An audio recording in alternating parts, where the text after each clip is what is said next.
'Twas the night before Christmas, when all through the house not a creature was stirring, not even a mouse. The stockings were hung by the chimney with care, in hopes that St. Nicholas soon would be there.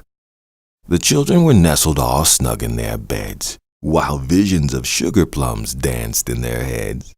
And Mama in her kerchief and I in my cap had just settled down for a long winter's nap, when out on the lawn there arose such a clatter.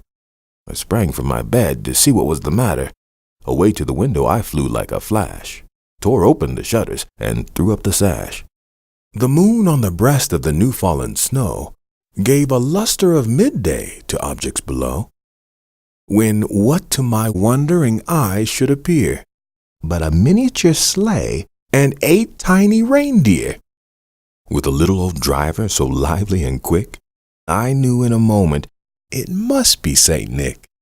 More rapid than eagles his coursers they came, and he whistled and shouted and called them by name.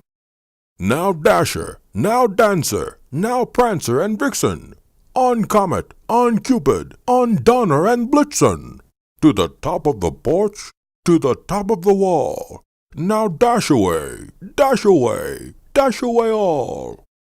As dry leaves that before the wild hurricane fly, when they meet with an obstacle, mount to the sky, so up to the housetop the coursers they flew, with the sleigh full of toys, and St. Nicholas too. And then, in a twinkling, I heard on the roof the prancing and pawing of each little hoof. As I drew in my head and was turning around, down the chimney St. Nicholas came with a bound.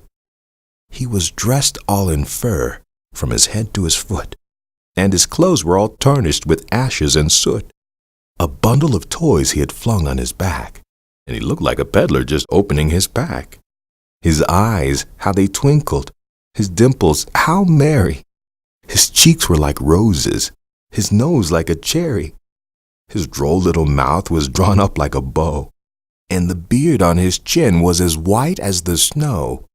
The stump of a pipe he held tight in his teeth, and the smoke, it encircled his head like a wreath. He had a broad face and a round little belly that shook when he laughed like a bowl full of jelly.